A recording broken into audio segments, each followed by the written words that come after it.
ma'am खुरुमजरी ma'am Jharkhand Manipur टोम TB थमजब अखनना ngasi मालेमगी मफम खुदिंगदा निफुगा निथोइरक सुबा वर्ल्ड टीवी डे की थौरमसे पाक्तकना पांगथोकनरे दुगा स्टेट सिदसु मरोइना state divisional national health mission दुगा तोंगान तोंगान बा सिंगना पुनसले हरगा जेनिम्स की ऑडिटोरियम दा स्टेट की health minister doctor Sapam Ranjan सरुक यारगा वर्ल्ड टीवी डे की थौरमसे पांगथोखिबा लेखरे दुगा ngasi मालेम की मफम खुदिंग दा वर्ल्ड टीवी डे पांगथोकनबा सुमना स्टेट सिजु पांगथोकलिबनिना करिगिदमक कोई मालेम की मियामना वर्ल्ड टीवी डे से पांगथोकलिबनो टीवी डे पांगथोकपगी वाहन थोकसि करिनो हाइबन चिंगबसिंगदुगी मतंगदा कुपना खंगनबगिदमकता कोई इरकता हुजिक लेबिरिबसि स्टेट टीवी सेल की स्टेट नोडल ऑफिसर दुगा स्टेट टीवी ऑफिसर सो बिरिबा डॉक्टर वाइकुम ससिनी डॉक्टर बुआन तराम नोकचरी डॉक्टर हुजिक से कोई मालेम की मफम खुदिंग दा दुगा इंडिया की वेनसु येस वीकेंड इन टीवी हाइबा थीम दा पांगथोकनली हाइतारे दुगा मरुइना हानबा होरकपसे करिगिदमक वर्ल्ड टीवी डे से पांगथोकपनो दुगा हंतक सही हाइतारे थीम अखोय येस वीकेंड इन टीवी से करम हाइना येंगबा यादब होय अहानबदा अखोयगी वर्ल्ड टीवी डे से करिगिदमक पांगथोइनो हाइबदो करि मागी नुंगी ओइबो खलनसे ए हाना थमजगे टीवी हाइबा लाइना से पृथ्वी दा ख्वाइदगी लीरबा लाइना मयाम मनंता अमनी अदो कम्युनिकेबल डिजीज मयाम से टीवी नतबा अते तोपा अदे अखोयगी स्मॉल पॉक्स काइना मसी स्मॉल पॉक्स पूरा टोटली इराडिकेट तोखरे मालेमदगी अदुगा अते अते तोपा मलेरिया गुम्बा लेप्रोसी अदगिदी कनो पोलियो सिगुम्बा मयाम से मुथत्पगी ता फिभम यौराबा अदुगा मुथत्पमक नत्रगसु अखोयगी कंट्रोल अंडर कंट्रोल द थंबा ngamba लाइना ना अयाब लोइना ओइग्रे अदो टीवी हाइबा यामना लीरबा लाइना सिमदी मुथत्प ngamdana अदुमक लेइरि हाइजरिबा हानगी फिभम दा अदुम हंजलपदोना तौरे मसी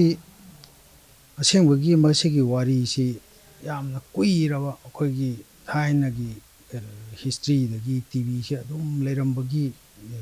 एविडेंस मयाम फंगे अदो मसी करिना थोन बेंगो कनाना का अदगिदी ट्रीटमेंट से करमाइन तौगदोना हाइबसी कनामत खंगमदे 1880s की ममांग फाइसेदा अदोबो 1882 की मार्च की तांग कुनमरी ngasi की नुमेन सिदा अखोई जर्मन की माइक्रोबायोलॉजिस्ट रॉबर्ट कॉक्स हाइबन नुपासिना मागी इंस्टीट्यूट की ममांग सिदा मियाम कौशलगा माना सि महिगे से अइना फंगे हाइना मयाम ममांग उठकी बसि नुमित सिदा सुमना माना पेपर फोंगा तोपना तो मयाम ममांग उठपीदना सुमाइना माइक्रोबैक्टीरियम हाइबा महिक्सिना सि थोनबो ओइरमे न मयाम ममांग उठकीबा नुमित से सिगी नुमित सिगी चाही चाम लेरगा हाइबदि 1982 की सिगी नुमित सिदा अखोय वर्ल्ड टीवी डे से पांगथोकपा होगिबे दोहंत की चाही की थीम से हाइतारे कई हाइना येंगबाय डॉक्टर स्टडी होय मसी अखोयगी टीवी से मुथत्पा मुनाइद्रबा लाइना ओइना लाकोसी मुथत्नानबा होनरकोदा अतो अतोपा थीम अखोयगी ममांगी चाहीदसु वीकेंड एन टीवी हाइबसुगुम्बा थीम मयामा ऑन ना तौरगा लाई अदो मसी अखोयगी वीकेंड एन टीवी हाइबसी अखोयगी कनोसे प्रोग्राम असी ममिंग ऑन करे खरगी ममांगदा NTEP national tuberculosis elimination programme हाइबसी ऑन करे सिगी मखासिदा अखोयना मुथतना बगी दमकता अकन खोंजिन मयाम संगेले हाना लेरमबसी नतबा मसीगी सी चंगेलप सैसिदा अखोयगी खुजु खुलाइगी ओइरो दगिदी ट्रीटमेंट की हिदाक तबो ओइरो यामना खुमांग चौखले अदुना अखोयना सिगुम्बा मयाम मसी अदगिदी हंदकता कम्युनिटी इन्वॉल्वमेंट अदगिदी अखोयगी टीवी नादिबा मीसिदा टीवी दी चंग्रबा लाइवोंदी ऑथोरिटीबा मी मयाम सिबु लाहेंबगी अखोयगी प्रोफाइलैक्सिस हाइतारे प्रिवेंशन हाइतारे को सिगुम्बा इथबा अमसु कन संगेले सिगुम्बा मयाम सिदगी अखोयना कॉन्फिडेंट ओइजबा हाइतारे अखोय नेशनल की ओइना सोइना अखोय ngamba yarena हाइबगी मौंग सिदा yes we can end TB हाइबसी हापपिना हापिरपनेना अखोयगी थीम सिजु दुमक यामना चानबा जहिसि याम चानबा म ओइरे हबदने दुगा डॉक्टर लाक्चनिंग वफम से अखोय मालेम की ओइना लैमाइदगी टीवी से मुथतनबा WHO ना वर्ल्ड हेल्थ ऑर्गेनाइजेशन ना कुमचालिसिंग अनि कुनस्रा फावबदा पांदम थमे दुगा इंडिया सिना मुक ꯁꯤꯗꯒꯤ ꯆꯍꯤ ꯃꯉꯥ ꯉꯟꯈꯠꯂꯒ ꯍꯥꯏꯇꯥꯔꯦ ꯀꯨꯝꯖꯥ 2025 2025 ꯐꯥꯎꯕꯒꯤ ꯃꯅꯨꯡꯗ ꯇꯤꯕꯤ ꯏꯂꯤꯃꯤꯅꯦꯁꯟ ꯇꯧꯅꯕꯒꯤ ꯄ꯭ꯔꯣꯒ꯭ꯔꯥꯝ ꯈꯛ ꯆꯪꯁꯤꯜꯂꯛꯄꯁꯦ ꯀꯔꯝꯕ ꯁ꯭ꯇꯦꯞꯁꯤꯡ ꯅꯧꯅ ꯍꯥꯞꯆꯤꯜꯂꯛꯄ ꯂꯩ ꯍꯥꯏꯗꯤ ꯆꯍꯤꯁꯦ ꯃꯉꯥ ꯄ꯭ꯔꯤꯊꯤꯕꯤꯒꯤ ꯂꯩꯔꯤꯕꯁꯤꯗꯒꯤ ꯆꯍꯤ ꯃꯉꯥ ꯉꯟꯈꯠꯂꯒ ꯏꯟꯗꯤꯌꯥꯁꯤꯅ ꯏꯂꯤꯃꯤꯅꯦꯠ ꯇꯧꯒꯅꯤ ꯍꯥꯏꯕꯅꯤ나 ꯀꯃꯥꯏꯅ ꯌꯦꯡꯕ ꯌꯥꯏ ꯑꯗꯨꯒ ꯀꯔꯝꯕ ꯁ꯭ꯇꯦꯞ ꯅꯧꯅ ꯍꯥꯞꯆꯤꯜꯂꯛꯄ ꯂꯩ ꯀꯔꯤ ꯂꯩ ꯁꯤꯒꯤ ꯃꯇꯥꯡꯁꯤꯗ ꯗꯣꯛꯇꯔ ꯍꯣꯏ ꯍꯣꯏ ꯃꯁꯤ ꯍꯥꯟꯅ ꯑꯩꯈꯣꯏꯒꯤ ꯆꯠꯊꯔꯝꯃꯤꯕ ꯄ꯭ꯔꯣꯒ꯭ꯔꯥꯝ ꯑꯁꯤꯗꯤ ꯑꯩꯈꯣꯏꯒꯤ RNTCP ꯍꯥꯏꯗꯅ ꯁꯤꯒꯤ ꯃꯃꯥꯡꯗ ꯆꯠꯂꯝꯃꯤꯗꯅꯀꯣ ꯁꯤꯗꯤ ꯔꯤꯚꯥꯏꯁ ꯅꯦꯁꯅꯦꯜ ꯇ꯭ꯌꯨꯕꯔꯀꯨꯂꯣꯁꯤꯁ ꯀꯟꯇ꯭ꯔꯣꯜ ꯄ꯭ꯔꯣꯒ꯭ꯔꯥꯝ ꯍꯥꯏꯕꯅꯤ ꯁꯤꯒꯤ ꯃꯈꯥꯗꯁꯨ ꯑꯗꯨꯝ ꯇꯤꯕꯤꯁꯦ ꯑꯗꯨꯝ ꯍꯟꯊꯔꯛꯇꯕꯗꯤ ꯅꯠꯇꯦ ꯑꯗꯨꯝ ꯍꯟꯊꯔꯛꯏ ꯑꯗꯨꯕꯨ ꯃꯥꯒꯤ ꯆꯥꯡꯁꯦ ꯆꯍꯤ ꯑꯃꯗ 2.5 ꯀꯨꯝꯕ ꯁꯨꯝ ꯍꯟꯊꯔꯛꯄ ꯑꯗꯨꯕꯨ ꯑꯩꯈꯣꯏꯅ 2.5 ꯁꯤ ꯍꯟꯊꯔꯦꯅ ꯄꯦꯟꯊꯣꯛꯇꯅ ꯂꯩꯕ ꯌꯥꯗꯕ ꯍꯥꯏꯇꯥꯔꯦ ꯁꯤꯒꯤ ꯆꯥꯡꯁꯤꯗ ꯁꯨꯝ ꯆꯠꯂꯒꯗꯤ ꯑꯩꯈꯣꯏ ꯆꯥꯔꯣꯟ ꯁꯨꯔꯣꯟꯐꯥꯎ ꯑꯗꯨꯝ ꯏꯂꯤꯃꯤꯅꯦꯠ ꯇꯧꯕꯁꯤ ꯁꯨꯡꯉꯝ ꯉꯝꯃꯔꯣꯏ ꯍꯥꯏꯖꯔꯤꯕ ꯆꯍꯤ ꯌꯥꯝ ꯆꯪꯉꯅꯤ ꯃꯔꯛꯁꯤꯗ MDR ꯍꯥꯏꯖꯤꯜꯂꯛꯄ ꯌꯥꯏ ꯑꯇꯣꯞꯄ ꯂꯥꯏꯅꯥ ꯇꯤꯟꯅꯥ ꯂꯥꯛꯄꯗꯒꯤ ꯑꯃꯨꯛ ꯍꯦꯟꯒꯠꯂꯛꯄꯁꯨ ꯌꯥꯏ ꯑꯗꯨꯅ ꯑꯩꯈꯣꯏꯁꯤ ꯌꯥꯝꯅ ꯇꯧꯒꯦ ꯍꯥꯏꯕ ꯌꯥꯎꯅ ꯇꯧꯁꯟꯗ꯭ꯔꯒꯗꯤ ꯌꯥꯔꯔꯣꯏ ꯍꯥꯏꯗꯅ ꯑꯩꯈꯣꯏꯒꯤ 2020ꯒꯤ ꯅ꯭ꯌꯨ ꯏꯌꯔꯁꯦ ꯖꯅꯋꯥꯔꯤ 1 ꯁꯤꯗꯒꯤ NTEP ꯍꯥꯏꯕ ꯅꯦꯁꯅꯦꯜ ꯇꯤꯕꯤ ꯏꯂꯤꯃꯤꯅꯦꯁꯟ ꯄ꯭ꯔꯣꯒ꯭ꯔꯥꯝ ꯍꯥꯏꯁꯤ ꯍꯧꯗꯣꯛꯈꯤꯕꯅꯦꯕꯀꯣ ꯁꯤꯒꯤ ꯃꯈꯥꯗ ꯑꯩꯈꯣꯏꯅ ꯆꯪꯁꯤꯜꯂꯛꯏꯕ ꯃꯌꯥꯝꯁꯤ ꯌꯥꯝ ꯆꯪꯁꯤꯜꯂꯛꯑꯦ ꯍꯥꯟꯅ ꯑꯩꯈꯣꯏꯒꯤ ꯗꯥꯏꯒꯅꯣꯁꯤꯁꯇ ꯍꯥꯏꯔꯣ ꯃꯥꯏꯀ꯭ꯔꯣꯁꯀꯣꯞꯅ ꯌꯦꯡꯉꯒ ꯗꯥꯏꯒꯅꯣꯁ ꯇꯧꯔꯝꯕ ꯍꯥꯏꯗꯤ ꯃꯥꯏꯀ꯭ꯔꯣꯁꯀꯣꯞ ꯍꯥꯏꯁꯤ ꯃꯥꯒꯤ ꯁꯦꯟꯁꯤꯇꯤꯚꯤꯇꯤ ꯋꯥꯠꯂꯤ ꯑꯩꯈꯣꯏꯒꯤ ꯀꯩꯅꯣꯁꯤ 10,000ꯒꯨꯝꯕ ml ꯑꯃꯗ ꯑꯩꯈꯣꯏꯒꯤ ꯁ꯭ꯄꯨꯇꯝ ꯍꯥꯏꯗꯤ ꯁꯦꯝꯄꯜ ꯂꯣꯛꯀꯤ ꯁꯦꯝꯄꯜꯁꯤ ml ꯑꯃꯗ 10,000ꯒꯨꯝꯕ ꯌꯥꯎꯗ꯭ꯔꯒꯗꯤ ꯎꯕ ꯐꯪꯗꯦ ꯍꯥꯏꯖꯔꯤꯕ ꯑꯗꯨꯕꯨ ꯍꯟꯗꯛ NTEPꯒꯤ ꯄ꯭ꯔꯣꯒ꯭ꯔꯥꯝ ꯂꯥꯛꯄꯗꯒꯤꯗꯤ ꯑꯩꯈꯣꯏꯅ ꯑꯞ ꯐ꯭ꯔꯟꯠ ꯅꯦꯠ ꯀꯩꯅꯣꯅ ꯃꯣꯂꯤꯀꯨꯂꯔ ꯗꯥꯏꯒꯅꯣꯁꯤꯁ ꯍꯥꯏꯅ ꯑꯩꯈꯣꯏꯒꯤ ꯃꯥꯏꯀ꯭ꯔꯣꯁꯀꯣꯞꯁꯤ ꯈꯔ ꯐꯦꯁ ꯑꯥꯎꯠ ꯁꯨꯝ ꯇꯧꯈ꯭ꯔꯒ ꯑꯩꯈꯣꯏꯒꯤ ꯍꯦꯟꯅ ꯁꯦꯟꯁꯤꯇꯤቭ ꯑꯣꯏꯕ ꯍꯥꯏꯕꯗꯤ ꯉꯁꯥꯏ ml ꯑꯃꯗ 10,000 ꯌꯥꯎꯔꯀꯥꯟꯗ ꯇꯧꯔꯝꯕꯗꯨ ml ꯑꯃꯗ 100 ꯈꯛ ꯌꯥꯎꯕ ꯃꯇꯝꯗ ꯗꯥꯏꯒꯅꯣꯁꯤꯁ ꯇꯧꯕ ꯉꯝꯕ ꯑꯩꯈꯣই ꯃꯣꯂꯤꯀꯨꯂꯔ ꯇꯦꯛꯅꯣꯂꯣꯖꯤ CBNet ꯍꯥꯏꯔꯤꯕ TrueNet ꯍꯥꯏꯕꯁꯤꯅ ꯃꯍꯨꯠ ꯁꯤꯟꯖꯤꯟꯕ ꯍꯧꯔꯛꯑꯦ ꯍꯧꯖꯤꯛꯁꯦ ꯁꯤꯃ ꯂꯩꯔꯦ ꯗꯥꯏꯒꯅꯣꯁꯤꯁꯀꯤ ꯃꯇꯥꯡꯗ ꯉꯁꯥꯏ ꯑꯩꯈꯣꯏꯒꯤ early treatment early diagnosis and early treatment ꯍꯥꯏꯕꯗꯨ ꯍꯧꯖꯤꯛꯀꯤ ꯈꯨꯠꯂꯥꯏꯁꯤ ꯌꯥꯎꯔꯕꯗꯤ ꯉꯝꯃꯛꯀꯗꯣꯔꯤꯕꯅꯤ ꯑꯗꯒꯤꯗꯤ ꯃꯊꯪꯗ ꯑꯩꯈꯣꯏ TPT ꯍꯥꯏꯗꯅ ꯇ꯭ꯌꯨꯕꯔꯀꯨꯂꯣꯁꯤꯁ ꯄ꯭ꯔꯤꯚꯦꯟꯇꯤꯞ ꯇ꯭ꯔꯤꯠꯃꯦꯟ ꯍꯥꯏꯗꯅ ꯄ꯭ꯔꯣꯒ꯭ꯔꯥꯝ ꯑꯃꯃꯨꯛ ꯍꯥꯞꯆꯤꯜꯂꯛꯑꯦ ꯁꯤ ꯃꯈꯥꯗ ꯇꯧꯔꯤꯁꯤꯅ ꯀꯃꯥꯏꯅ ꯇꯧꯒꯦ ꯍꯥꯏꯕꯗ ꯑꯩꯈꯣꯏꯒꯤ ꯑꯅꯥꯕꯁꯤꯡꯁꯤ ꯀꯔꯥꯏ ꯂꯩꯒꯦꯁꯦ ꯑꯩꯈꯣꯏ ꯂꯣꯏꯅ ꯔꯤꯀꯣꯔꯠ ꯂꯩꯔꯦ ꯑꯗꯣ ꯑꯅꯥꯕꯁꯤꯡꯁꯤꯒꯤ ꯃꯌꯨꯝꯗ ꯆꯠꯂꯒ ꯌꯨꯝꯁꯤꯗ ꯀꯅꯥ ꯃꯥꯒ ꯀꯟꯇꯦꯛ ꯂꯩꯕ ꯍꯥꯏꯕꯗꯤ ꯌꯨꯝ ꯑꯗꯨꯗ ꯃꯥꯒ ꯂꯩꯃꯤꯟꯅꯔꯤꯕ ꯃꯤ ꯃꯌꯥꯝ ꯂꯧꯅꯔꯝꯕ ꯌꯥꯕ ꯃꯤ ꯃꯌꯥꯝꯁꯤ ꯊꯤꯗꯣꯛꯄꯒꯤ ꯄ꯭ꯔꯣꯒ꯭ꯔꯥꯝ ꯑꯃ ꯍꯥꯞꯆꯤꯜꯂꯛꯑꯦꯕ TPT ꯍꯥꯏꯅꯀꯣ ꯉꯁꯥꯏꯁꯤꯗ ꯏꯟꯐꯦꯛꯁꯟꯗꯤ ꯇꯧꯈ꯭ꯔꯕ ꯂꯥꯏꯅꯥꯗꯤ ꯎꯠꯊꯣꯔꯛꯇ꯭ꯔꯤꯕ ꯃꯁꯥꯗ ꯂꯣꯠꯇꯅ ꯂꯩꯔꯕ ꯑꯩꯈꯣꯏꯅ ꯂꯦꯇꯦꯟ TB ꯀꯧꯋꯦꯕ ꯂꯦꯇꯦꯟ TB ꯂꯩꯔꯕ ꯃꯤꯁꯤꯡꯁꯤ ꯌꯨꯝꯗ ꯆꯠꯂꯒ ꯑꯥꯏꯗꯦꯟꯇꯤꯐꯥꯏ ꯇꯧꯊꯣꯛꯑꯒ ꯁꯤꯕꯨ ꯍꯤꯗꯥꯛ ꯄꯤꯖꯕ ꯃꯥꯒꯤ ꯔꯦꯖꯤꯝ ꯃꯌꯥꯝ ꯑꯃ ꯂꯩꯈ꯭ꯔꯦ ꯃꯥꯒꯤ ꯍꯤꯗꯥꯛ ꯇꯣꯉꯥꯟꯕ ꯑꯗꯨ ꯄꯤꯖꯔꯒ ꯄ꯭ꯔꯤꯚꯦꯟꯁꯟ ꯇꯧꯅꯕꯒꯤ ꯄ꯭ꯔꯣꯒ꯭ꯔꯥꯝ ꯄꯥꯏꯈꯠꯂꯛꯏ ꯑꯗꯒꯤꯗꯤ ACF ꯍꯥꯏꯗꯅ ꯑꯦꯛꯇꯤꯚ ꯀꯦꯁ ꯐꯥꯏꯟꯗꯤꯡ ꯍꯥꯏꯗꯅ ꯌꯨꯝ ꯆꯠꯂꯒ ꯑꯩꯈꯣꯏꯒꯤ TB ꯁꯤꯒꯨꯝꯕ ꯂꯩꯕ꯭ꯔꯥ ꯍꯥꯏꯗꯨꯅ ꯑꯩꯈꯣꯏꯅ ꯚꯜꯅꯔꯦꯕꯜ ꯄꯣꯄꯨꯂꯦꯁꯟ ꯑꯅ ꯈꯥꯏꯗꯣꯛꯀꯅꯤ ꯚꯜꯅꯔꯦꯕꯜ ꯄꯣꯄꯨꯂꯦꯁꯟꯁꯤꯗ ꯌꯥꯎꯔꯤꯁꯤ ꯑꯩꯈꯣꯏꯒꯤ ꯃꯦꯗꯤꯀꯦꯜꯒꯤ ꯁꯥꯏꯠꯇ ꯗꯥꯏꯕꯦꯇꯤꯁ ꯂꯩꯕꯒꯨꯝꯕ ꯀꯦꯟꯁꯔ ꯂꯩꯕꯒꯨꯝꯕ ꯑꯗꯒꯤꯗꯤ ꯏꯝꯃꯨꯅꯣ ꯗꯤꯄ꯭ꯔꯦꯁ ꯇꯧꯕ ꯁꯤꯒꯨꯝꯕ ꯑꯗꯒꯤꯗꯤ ꯑꯇꯣꯞꯄ ꯂꯥꯏꯅꯥ ꯂꯩꯕ ꯏꯝꯃ꯭ꯌꯨꯅꯤꯇꯤ ꯁꯣꯟꯊꯕ ꯃꯤꯁꯤꯡꯁꯤꯒꯤ ꯃꯐꯝꯁꯤꯗ ꯆꯠꯂꯒ ꯑꯩꯈꯣꯏꯒꯤ TBꯒꯤ ꯁꯥꯏꯟ ꯁꯤꯝꯇꯝ ꯂꯩꯕ꯭ꯔꯥꯅ ꯊꯤꯗꯣꯛꯄꯒꯤ ꯊꯧꯔꯝ ꯑꯃ ꯆꯠꯊꯩ ꯑꯗꯨꯒ ꯑꯇꯣꯞꯄ ꯃꯦꯗꯤꯀꯦꯜ ꯅꯠꯇꯕꯗꯅ ꯑꯩꯈꯣꯏꯒꯤ ꯁꯣꯁꯤꯌꯦꯜ ꯑꯣꯏꯕ ꯍꯥꯏꯕꯗꯤ ꯆꯨꯔꯨꯞ ꯊꯛꯄ ꯑꯗꯒꯤꯗꯤ ꯁ꯭ꯇꯣꯟ ꯀ꯭ꯔꯁꯔ ꯁꯦꯟꯇꯔꯁꯤꯡꯗ ꯅꯨꯄꯤ ꯑꯉꯥꯡ ꯃꯌꯥꯝ ꯑꯃ ꯅꯣꯡꯉꯥꯟꯕꯗꯩ ꯅꯨꯃꯤꯠ ꯇꯥꯕꯨ ꯁꯨꯔꯤꯗꯅꯀꯣ ꯁ꯭ꯇꯣꯟ ꯗꯁꯁꯤ ꯏꯟꯍꯦꯜ ꯇꯧꯕ ꯃꯣꯏꯁꯤ ꯌꯥꯝ ꯚꯜꯅꯔꯦꯕꯜ ꯑꯣꯏꯕꯅꯤ ꯑꯗꯒꯤꯗꯤ ꯐꯤ ꯁꯥꯐꯝ ꯀꯣꯇꯟ ꯐꯥꯏꯕꯔ ꯏꯟꯍꯦꯜ ꯇꯧꯕ ꯁꯤꯒꯨꯝꯕ ꯃꯤꯁꯤꯡꯁꯦ आइडेंटिफाई ꯇꯧꯊꯣꯛꯑꯒ TB ꯊꯤꯕꯒꯤ ꯊꯕꯛꯁꯨ ꯆꯪꯁꯤꯜꯂꯛꯑꯦꯕꯀꯣ ꯑꯗꯨꯒ ꯍꯟꯗꯛꯇ ꯑꯩꯈꯣꯏꯒꯤ CMHA ꯅ ꯑꯩꯈꯣꯏꯒꯤ chief ministers health for all ꯍꯥꯏꯅ ꯍꯥꯟꯅꯗꯒꯤ ꯆꯠꯊꯖꯕ ꯄ꯭ꯔꯣꯒ꯭ꯔꯥꯝ ꯑꯃ ꯂꯩ ꯁꯤꯗ ꯑꯩꯈꯣꯏ TBꯁꯨ ꯌꯨꯝꯊꯣꯡ ꯆꯠꯂꯒ TB ꯑꯅꯥꯕꯒꯤ ꯁꯥꯏꯟ ꯁꯤꯝꯇꯝ ꯂꯩꯕꯁꯤꯗꯒꯤ ꯁ꯭ꯄꯨꯇꯝ ꯀꯂꯦꯛꯁꯟꯒꯤ ꯄ꯭ꯔꯣꯒ꯭ꯔꯥꯝ ꯑꯃꯁꯨ ꯍꯥꯞꯆꯟꯈ꯭ꯔꯦ ꯑꯗꯨꯒ ꯈ꯭ꯋꯥꯏꯗꯒꯤ ꯍꯟꯗꯛ ꯑꯩꯈꯣꯏꯒꯤ ꯄ꯭ꯔꯥꯏꯝ ꯃꯤꯅꯤꯁꯇꯔꯁ TB ꯃꯨꯛꯇ ꯚꯥꯔꯠ ꯑꯚꯤꯌꯥꯟ ꯍꯥꯏꯗꯅ ꯑꯩꯈꯣꯏꯒꯤ ꯔꯥꯁꯇ꯭ꯔꯄꯇꯤ ꯑꯩꯈꯣꯏꯒꯤ ꯗ꯭ꯔꯧꯄꯗꯤ ꯃꯨꯔꯃꯨꯖꯤꯅ ꯑꯩꯈꯣꯏ ꯀꯩꯅꯣ ꯇꯧꯈ꯭ꯔꯦ ꯁꯦꯞꯇꯦꯝꯕꯔꯒꯤ 9ꯗ ꯂꯣꯟꯆ ꯇꯧꯈ꯭ꯔꯦ ꯍꯥꯏꯖꯔꯤꯕ ꯁꯤꯒꯤ ꯃꯈꯥꯗ ꯃꯈꯣꯏꯒꯤ ꯁ꯭ꯀꯤꯝ 3-4 ꯌꯥꯎꯏ ꯁꯤꯒꯤ ꯃꯅꯨꯡꯗ ꯑꯩꯈꯣꯏꯒꯤ ꯐꯨꯗ ꯄꯦꯀꯦꯖ ꯍꯥꯏꯅ ꯊꯥꯒꯤ ꯃꯈꯣꯏꯗ ꯆꯤꯟꯖꯥꯛ ꯄꯤꯕꯤꯕ ꯑꯩꯈꯣꯏꯒꯤ ꯄ꯭ꯔꯣꯇꯤꯟ ꯌꯥꯎꯕ ꯑꯗꯒꯤꯗꯤ ꯀꯥꯔꯕꯣꯍꯥꯏꯗ꯭ꯔꯦꯠ ꯌꯥꯎꯕ ꯁꯨꯝ ꯃꯥꯒꯤ ꯃꯣꯏꯒꯤ ꯈꯔ ꯄꯤꯔꯛꯏ ꯍꯥꯏꯖꯔꯤꯕ ꯁꯤ ꯌꯥꯎꯕ ꯆꯤꯟꯖꯥꯛꯁꯤꯡꯁꯤ ꯊꯥꯒꯤ ꯃꯣꯏꯗ ꯄꯤꯕꯤꯕ ꯑꯗꯨꯒ ꯊꯥ 3ꯇꯤ ꯌꯥꯝꯗ꯭ꯔꯕꯗ ꯄꯤꯕꯤꯌꯨ ꯍꯥꯏꯕ ꯑꯩꯈꯣꯏꯅ ꯃꯈꯣꯏꯕꯨ ꯗꯣꯅꯔ ꯀꯧꯏꯀꯣ ꯑꯩꯈꯣꯏꯅ ꯆꯠꯂꯒ ꯃꯣꯏꯗ ꯗꯣꯅꯔ ꯑꯣꯏꯕꯤꯌꯨ ꯁꯨꯃꯥꯏꯅ ꯊꯥꯒꯤ ꯄꯤꯕꯤꯌꯨꯅ ꯑꯩꯈꯣꯏ ꯔꯤꯀ꯭ꯋꯦꯁ ꯇꯧꯕꯒꯤ ꯀꯦꯝꯄꯦꯟ ꯑꯃ ꯆꯠꯊꯩ ꯍꯥꯏꯖꯔꯤꯕ ꯑꯅꯥꯕꯁꯤꯗ ꯄꯤꯅꯕ ꯑꯅꯥꯁꯤꯗ ꯄꯤꯅꯕ ꯑꯗꯩꯗ ꯃꯁꯤ ꯄꯤꯕꯒꯤ ꯄꯥꯟꯗꯝꯗꯤ ꯀꯔꯤꯅꯣ ꯍꯥꯏꯔꯒꯗꯤ ꯃꯥꯒꯤ ꯀꯩꯅꯣꯁꯦ ꯃꯌꯥꯝꯁꯤꯅ ꯇꯤꯕꯤ ꯍꯥꯏꯁꯤ ꯀꯩꯅꯣꯁꯤ ꯈꯪꯕꯤꯅꯕ ꯑꯗꯨꯒ ꯇꯤꯕꯤ ꯑꯅꯥꯕꯁꯤꯡꯁꯤꯕꯨ ꯅꯨꯡꯁꯤꯕꯤꯅꯕ ꯑꯗꯨꯒ ꯉꯁꯥꯏꯒꯤ ꯇꯤꯕꯤ ꯑꯅꯥꯕꯁꯤꯡꯁꯤꯅꯁꯨ ꯃꯈꯣꯏꯕꯨ ꯃꯔꯨꯞ ꯁꯥꯕꯤꯔꯕꯅꯤꯅ ꯁ꯭ꯇꯤꯛꯃꯥ ꯏꯟꯍꯤꯕꯤꯁꯟꯁꯤ ꯂꯩꯇꯅꯅꯕ ꯄ꯭ꯔꯣꯒ꯭ꯔꯥꯝ ꯑꯃꯅꯤ ꯑꯗꯣ ꯑꯩꯈꯣꯏ ꯍꯧꯖꯤꯛ ꯃꯅꯤꯄꯨꯔꯁꯤꯗ ꯑꯩꯈꯣꯏꯅ ꯀꯦꯝꯄꯦꯟ ꯆꯠꯊꯖꯕꯁꯤꯗ ꯍꯧꯖꯤꯛ 78 people ꯍꯧꯖꯤꯛꯀꯤ ꯇꯤꯕꯤꯒꯤ ꯃꯔꯨꯞ ꯊꯤꯕꯁꯤꯒꯤ ꯇꯤꯕꯤꯒꯤ ꯅꯥꯔꯤꯕꯁꯤꯡꯁꯤꯒꯤ ꯃꯔꯨꯞ ꯍꯥꯏꯇꯥꯔꯦ ꯃꯁꯩꯁꯤꯗ ꯑꯩꯈꯣꯏꯒꯤ ꯏꯂꯦꯛꯇꯦꯠ ꯃꯦꯝꯕꯔꯁꯤꯡ ꯌꯥꯎꯔꯤ ꯑꯗꯒꯤ ꯀꯣꯑꯣꯄꯔꯦꯠ ꯍꯥꯏꯕꯗꯤ ꯀꯝꯄꯅꯤꯒꯤ ꯊꯕꯛ ꯑꯆꯧꯕ ꯇꯧꯕꯁꯤꯡ ꯑꯗꯒꯤꯗꯤ ꯑꯩꯈꯣꯏꯒꯤ ꯀꯣꯑꯣꯄꯔꯦꯇꯤꯞ ꯁꯣꯁꯥꯏꯇꯤ ꯑꯗꯒꯤꯗꯤ ꯏꯟꯁꯇꯤꯇ꯭ꯌꯨꯠꯁ ꯀꯣ ꯑꯩꯈꯣꯏ ꯉꯁꯤꯃꯛꯇꯗ ꯔꯤꯝꯁꯀꯤ ꯄ꯭ꯔꯣꯐꯦꯁꯔ ꯑꯅꯤꯅ ꯈꯔ ꯃꯃꯥꯡꯗꯒꯤ ꯃꯈꯣꯏ ꯑꯣꯏꯖꯒꯦꯅ ꯊꯣꯛꯂꯛꯑꯒ ꯄꯦꯁꯦꯟ ꯑꯅꯤ ꯁꯞꯄꯣꯔꯠ ꯇꯧꯕꯤ ꯃꯣꯏꯅ ꯑꯗꯒꯤ ꯏꯟꯗꯤꯕꯤꯖꯨꯋꯦꯜ ꯑꯣꯏꯅ ꯑꯩꯈꯣꯏ ꯀꯩꯅꯣ ꯄꯤꯖꯒꯦ ꯍꯥꯏꯗꯅ ꯆꯣꯡꯊꯣꯛꯑꯒ ꯇꯧꯕꯤꯕꯁꯨ ꯑꯗꯨꯝ ꯌꯥꯎꯏ ꯑꯗꯨꯒꯤ ꯄ꯭ꯔꯣꯒ꯭ꯔꯥꯝ ꯑꯃ ꯍꯥꯏꯕꯗꯤ ꯀꯝꯃꯨꯅꯤꯇꯤ ꯏꯟꯚꯣꯜꯚꯃꯦꯟ ꯍꯥꯏꯅ ꯑꯩꯈꯣꯏꯒꯤ ꯍꯥꯟꯅ ꯆꯠꯊꯔꯝꯃꯤꯕ ꯄ꯭ꯔꯣꯒ꯭ꯔꯥꯝꯁꯤꯅ ꯄꯦꯁꯦꯟꯠꯀ ꯗꯤꯄꯥꯔꯠꯃꯦꯟꯠꯀꯤ ꯃꯔꯛꯇ ꯁꯨꯝ ꯅꯥꯔꯀꯥꯟꯗ ꯂꯥꯛꯄ ꯑꯩꯈꯣꯏꯅ ꯍꯤꯗꯥꯛ ꯄꯤꯕ ꯑꯇꯇꯥꯏ ꯑꯣꯏꯅ ꯊꯥꯗꯣꯛꯄꯤꯕꯅꯤ ꯑꯗꯨꯕꯨ ꯑꯩꯈꯣꯏꯒꯤ ꯄ꯭ꯔꯙꯥꯟ ꯃꯟꯇ꯭ꯔꯤꯅ ꯍꯟꯗꯛ ꯇꯧꯕꯤꯔꯛꯏꯕ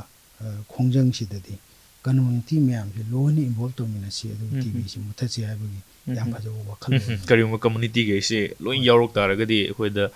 ꯁ꯭ꯇꯤꯛꯃꯥꯅ ꯍꯥꯏꯅꯕ ꯍꯟꯊꯅ ꯌꯦꯡꯕ ꯇꯤꯕꯤ ꯅꯥꯕꯁꯤꯡ ꯍꯟꯊꯅ ꯌꯦꯡꯕ ꯊꯦꯡꯅꯕ ꯌꯥꯗꯦ ꯆꯪꯅꯕ ꯌꯥꯗꯦ ꯀꯥꯏꯅ ꯍꯟꯊꯅ ꯌꯦꯡꯉꯩꯁꯤꯁꯨ ꯐꯔꯛꯀꯗꯣꯏꯅꯤ ꯑꯗꯨꯅ ꯁꯣꯁꯤꯌꯦꯜ ꯁ꯭ꯇꯤꯛꯃꯥꯁꯦ ꯍꯟꯊꯔꯛꯀꯗꯣꯏꯅꯤ ꯍꯥꯏꯇꯥꯔꯦ ꯀꯔꯤꯒꯨꯝꯕ ꯁꯣꯁꯤꯌꯦꯜ ꯁ꯭ꯇꯤꯛꯃꯥꯁꯦ ꯍꯟꯊꯔꯛ ꯇꯥꯔꯒꯗꯤ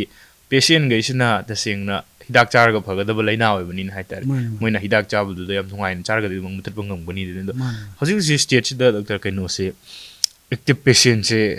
ꯀꯌꯥꯃꯨꯛ ꯂꯩꯔꯤ ꯑꯗꯨꯒ ꯑꯩꯈꯣꯏꯒꯤ ꯉꯁꯥꯏꯒꯤ ꯃꯔꯨꯞꯁꯤꯡ ꯍꯥꯏꯇꯥꯔꯦ ꯅꯤꯛꯁꯟ ꯃꯤꯇ꯭ꯔꯁꯤꯡꯁꯤꯅ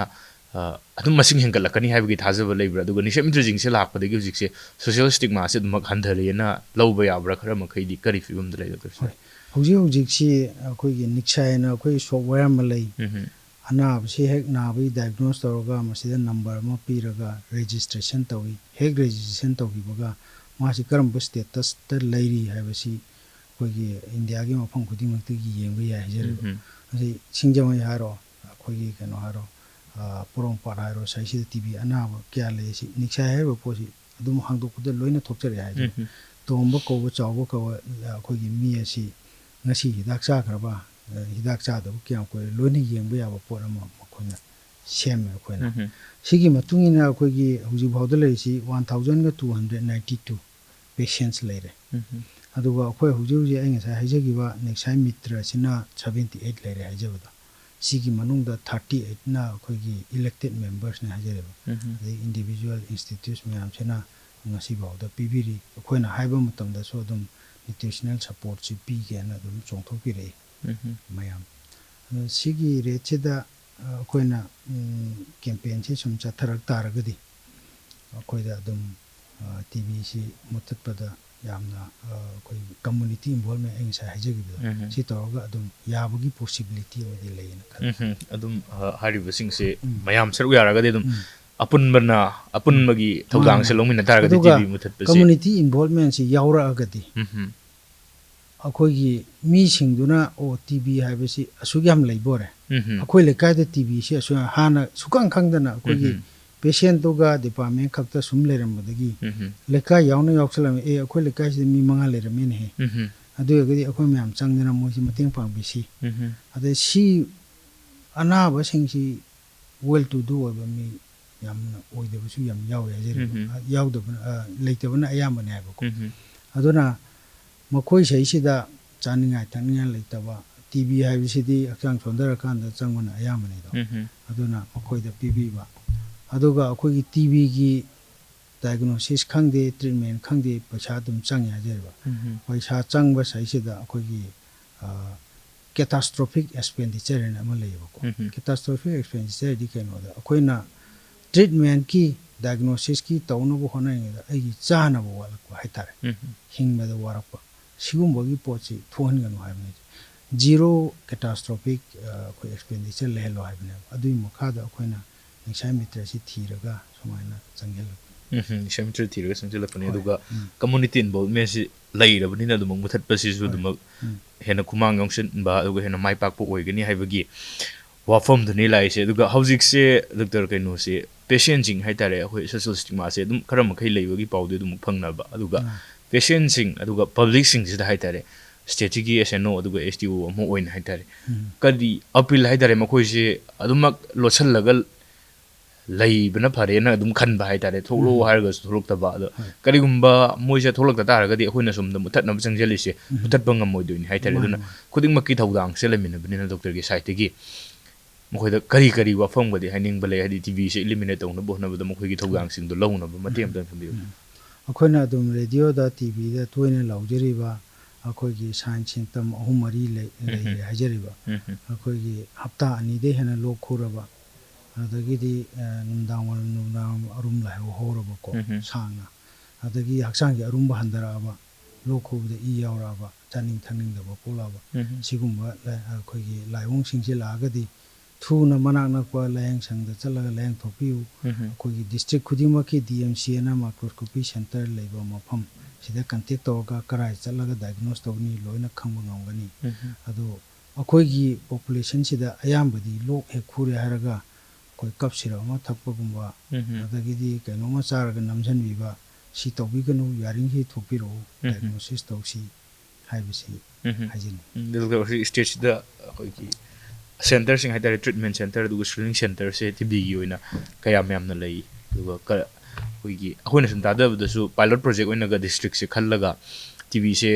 district tu da lehenda bugi hoi khongthang su pai khatle na feta gi sigi matang da di kari le akoigi designated microscopy center na akoi DMC na akoi 56 lei adugi manung da akoigi 40-80 functional oi sumaina lei adagi di ani subo wahangduna akoigi small district ama khallaga muthanna bagi designated akoigi target toraga tawgi kaino masu lei hajariba masai sida noni se dum pikpa kaino mani district amani masai sida akoigi pikpa district ni na akoigi migratory population ju kaya leitaba siguma ama khallaga model oina sigi district adi koi TV leitre hane lokthok yanaba khongjang su adum changjel le khoi aduga mathang adugi model du lawraga top district sing da su top district sing du sum mathang chatharanga ba sum apik padagi ro sum joktoraga atop leiriba district gi state gi